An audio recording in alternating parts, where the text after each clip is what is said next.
in the next 17 years, there won't be anything called Nigeria. Nigeria will cease to exist. Hear the words of the Lord, the words of God Almighty, the words of Elohim El Shaddai. He says in the next 17 years, Nigeria will cease to exist. Why? It's the word of the Lord. Now, with the current things that is happening, I'm going to speak to every man out there. Something is about to happen. Something is about to happen. I told you in other prophecies that the military, the Northerners, the militaries are planning something against the system Nigeria, against the ethnic group, and it has something to do with the genocidal something that they have been planning with some of their Northern members. And I told you, I warned you by the voice of God. This happened a few years ago, around 4 or 5 years ago or so. And hear me. If you hear me, you are going to hear life. If you do it, you are going to save your life, save your loved ones. If you're in Nigeria, listen. If you are in Nigeria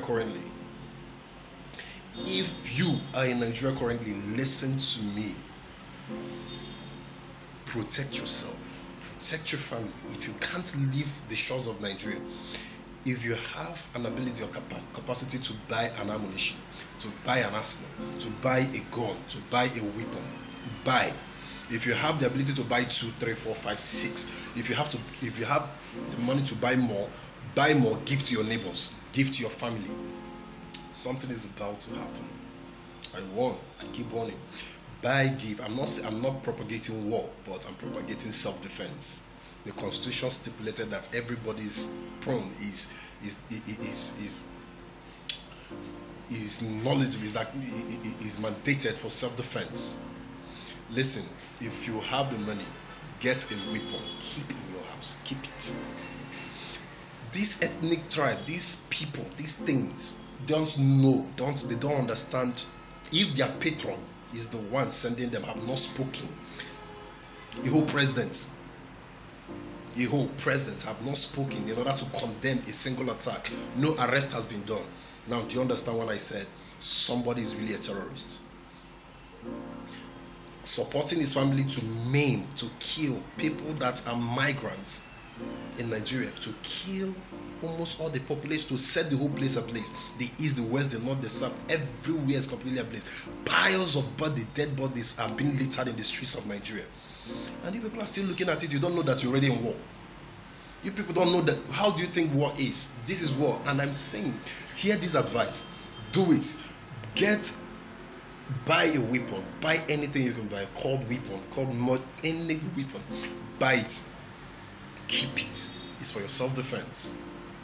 I told you I'm not the prophet that says, thus says and thus says. I will tell you, I will warn you, I will correct, I will even give you an advice.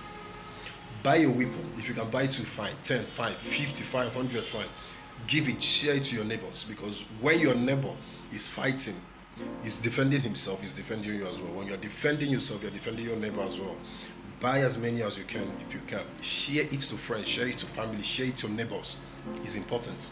Where we are currently, Nigeria is an absolute war with a non-entity group, terrorist group, bandit, kidnappers, a crazy, demonic tribe, demonic race.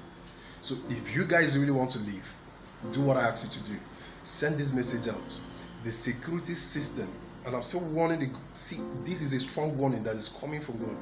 Something is going to happen. I'm not going to say to the eastern governors, but the most eastern governors, Imo State, Ebonyi States. God, forget it. What has already happened has already happened. The deed has been done, and the story is for another time, because the system has already given birth to, because of cowardice. I will use the word, because of cowardice, because of evil mindset, demonic mindset and heart. They have already prone and sold themselves, not just to sold themselves to another ethnic, but they have sold themselves to the heads of unaccomplished destiny. I'll use that word. Unaccomplished destiny because of evil-heartedness. You can't kill your people and expect yourself to live free. It doesn't work like that. Even nature, God have caused you from the earth. Your life has been taken. I'm not saying it out of one kind of heart, or I'm not saying it out of sympathy or emotions. It is what has already been done. The death has already been sealed. Everything has already been sealed. Listen, No man did it, you did it yourself. So for me, like, it's a thing, like, said, whoever that wants to live in Nigeria currently, that wants to stay safe, go and buy a weapon, keep it, stay it, defend your people. And the governor of Benue State, when you, how would you expect a patron, a father that sent his children to go and kill your state and sent the armies of the same family to protect the killers, the murderers, the Fulanis? How are you calling on the father to save your, so to tell his children to stop killing you? Killed over 300 Benuan citizens inside their land, and you are still talking, going through press to press, and saying, I'm sorry. Buhari should speak for what?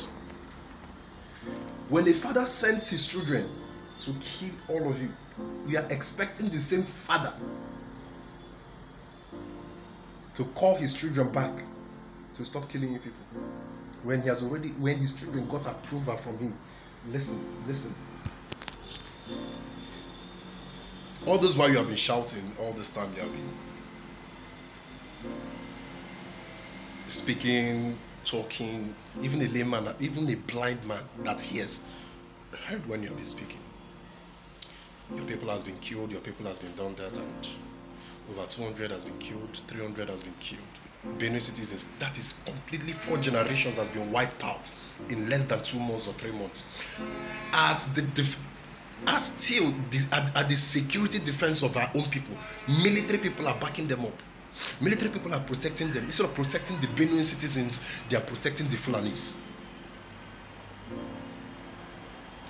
You don't need any advice. The only advice is said, you swore an oath to protect your people. You didn't swear an oath to protect Nigerians. You swore an oath. Your people elected you into that seat for you to protect them by all means. Protect them by any means. It's not just about raising a security outfit. Get everything possible in order to take a proactive measure to protect your people. It's important. Leave window washing, mouth watering, whatever you are speaking and announcing to the world. You don't need the world to know. You have already let the world have already known enough. You are the chief CSO of your state. You are the governor, the executive governor of your state. If you can't protect your people, you're a coward, you're a weak man. And stop speaking and go and act. Go and begin to do something that will save your people. 4 generations has been wiped out in less than 3 months, and you are still there shouting. Go and protect your people. Please share this message. Save lives. Save people. My name is Prophet Brian, and I do not speak to sympathize or to have emotional whatever. I speak from the heart of God. Please, if you're in Nigeria, do exactly what I tell you to do. Buy ammunitions, keep it, stay safe, stay blessed in Jesus' name. Amen. So, beloved, I believe you all heard what he has to say. And please, this video is just to create awareness and also for all of us to have an insight of what is actually coming to us as a nation. You see, I always talk about all these Fulani herdsmen disturbing the middle belt and some part of north. Some people have been rendered homeless, landless, stateless. You have to leave your state just because you cannot condone the injustice that is happening. And Mr. President is not actually doing anything about it because all these people are their people, they are thugs. So they cannot say that, oh, stop or don't do this. I remember when Buhari was in power, how many Boko Harams were arrested, and he freed over 300 of them, saying that they have repented.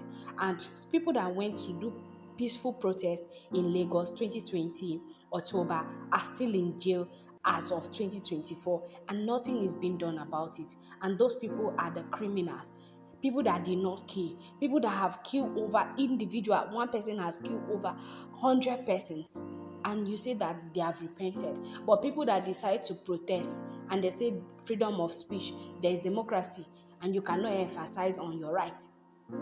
It's your right to go and protest out there. It's your right to express yourself, but you can't do that. Try that in Nigeria. They will jail you for life because people are still in jail, and people have been ringing it like a bell in the ear of Tinubu so that he can free these people because they do not deserve to be there. So I just don't understand why the houses, they have just made it their solely interest to say that they want to destroy other parts of Nigeria, because these people are part of them. When Buhari was in power, he didn't do anything. Injustice. They will come to people's land, kill them, their villages, their wife, their children, to the point that somebody is making out with your wife, you say pim, they'll blow your head off. It's very, very bad, and all these things happen. So what do we do? What is this world turning into? What is Nigeria even turning into as a nation? And tomorrow we come to preach love and all these things, and when we don't, like he said, if you have the money, if you have the capacity to buy anything buyable, buy it, because this time around we no go gree for anybody. We have had enough from these people. We have had enough of maltreatment, and I feel like the governor of some of these states are not doing anything. Yes, because they have sold their birthright to these people. When they talk, you come and say, you are counting numbers, heads that these people have taken, lives, and then at the end of the day you say everything should be fine. eh it's painful and it's heartbroken at the same time, honestly, when I come across injustice like this. Sometimes when I read the news and I see how people are being unalive in their homes, in their land, it pains me. There's nothing like Nigeria. They have sold Nigeria already, honestly. Like he says, in the next 17 years coming, there is nothing like Nigeria. Nigeria is gone, it's dead. So what are we going to do? When you cry, these people don't hear your cry. When you talk, they don't hear your talk. What do we do? It's just to let them to do what they want to do with us. Because if you come to talk now, they will jail you. If you come to say something that does not sit well or does not please their stomach as you're opening their nyash, they want to just shut you up for good. Just look at how everything is just upside down right now. When APC came into power 2015, they said they were going to do their best. Buhari he went during military regime. He's going to use the same hand. He's going to bring a lot of people to justice. This one, that one. The people that loot, all of them are in the same categories. All of them work hand in hand. Eh? You owe favor to this person, you owe favor to that person. Okay, there's no problem. We'll bring you into power. Then when it's so time, it will be my turn. Just like how President Tinubu said, it is my time to rule Nigeria, either by electing or by force or by crook. I will be your president, whether you like it or not. If you don't like it, go and drink kerosene and burn yourself, or go and hug the transformer. That is what he made clear to Nigeria. But we don't see anything wrong with it. So they are saying, hey, he's just talking, his campaign, his strategies. He said Labour Party would labor in beings. If like make Nigeria no supporter, him go win. At the end of the day, didn't you know what happened? They took it to court, they dragged it, they did it. All those chief justice are on their payroll, so they will not do anything. They won't do. So it's very bad and also heartbroken at the same time that we have to go through this injustice in the hands of these people that are meant to protect us. People that they say government of the people, for the people, and by the people. No, we don't select them. Oh. It's who wants to rule that will rule. It's who wants to be governor that will be governor. It's who wants to be House of Rep, representative that want to be its favor family. It's like branches of three, from one wedding family to another. You share position to your own people, I share to my own position. Nigeria is a national cake between the elites, between the politicians and people they owe favor to. So put me in this branch of three, cut this particular cake and give me, let me have my own. Why people are dying? So when these people see these visions of war and how lives are being wasted, it touches their heart too. It disturbs them. So you cannot come and tell me that it doesn't disturb these people, or they are just the type that hates other ethnic groups in Nigeria. But it's not like that. They are tired of these Fulani people. Let them go. Nigeria is not for them. They keep on killing our people every day. And it's not just happening in north or middle belt, it's busting out in other eastern part, western part of Nigeria. People are being recorded of them being attacked by Fulani herdsmen. But because Nigeria belongs to their fathers and their brothers, you cannot do anything or say anything. You want to say anything, they'll say, well, are they not human beings? So Tinubu is signing bills for cattle. for livestock, that if there is nobody to represent the Fulanis, that is why the herdsmen are actually doing what they are doing. So they need somebody in government to actually represent them. Just imagine, listen, does that thing make sense, or does he sit with well with you after hearing what he has to say? Eh? I don't know what we want to. I don't know what we want in Nigeria, but I feel like it's high time we speak up against these evil politicians. Enough is enough. We are tired. What do you people want us to do? Everyday problem, every day that, every day that, every day. We are tired. Let the government try to do something to save us. You can't go to your farmland, you can't go to the market, you can't move from one state to another. Eh? Kidnappers are everywhere, herdsmen are everywhere, Boko Harams are everywhere, bandits are everywhere. You are being kidnapped, they will ask outrageous prices. If your family cannot afford, they just kill you, distribute your body parts. You see, what he's saying, we shouldn't take some things for granted. If you know you can afford anything, affordable to keep in your house to protect yourself, anybody that come to kill you, before they go kill you, two people too go down. So do it. I'm not the type that say let there be war, or pray or preach war. No, I'm not that kind of a person. But they say desperate times calls for desperate measure. So let's open our eye. No, they inside river may soap the entire eye. Because these governments, they are just so bad and they are not helping people. I know how many people have run out of their state, have run out of their community, their villages to be in the city when they know they cannot comprehend with the lifestyles of the city people, because prices of commodities have risen. How do you expect a woman that if she wants to cook, she go to her neighbor to collect mangi? If she want to cook, she go to collect fish, she goes to collect okra from somebody, and then at the end of the day you say that that person should go to live in the city? Go and see life comes. When they keep people that herdsmen and bandits have attacked their homes, go and see their living condition. You will weep for these people. So what are we even looking for, sef? It's very, very bad, honestly, and the government are not doing anything. Let's put an end to all this bad government. Oh. Let's not watch and let people's generations are being wiped out. Oh. So that is just the video that me I want to share with you people. Please do it to share this video on all social media platforms. Make sure it gets to a lot of people as possible, because the injustice from this government are too bad and it's disturbing at the same time. So let's do it to make sure that it gets to people, to create awareness, to create that space for them. And this is what God is actually telling him. God has shown him, and you could see that he's talking from a place of hurt. Honestly, in as much as he says that he doesn't want to say that he hates this set of people or this category of people, but you could see, you could feel his pain. He has gone through, all his people has experienced the same thing. So please do well to share this video.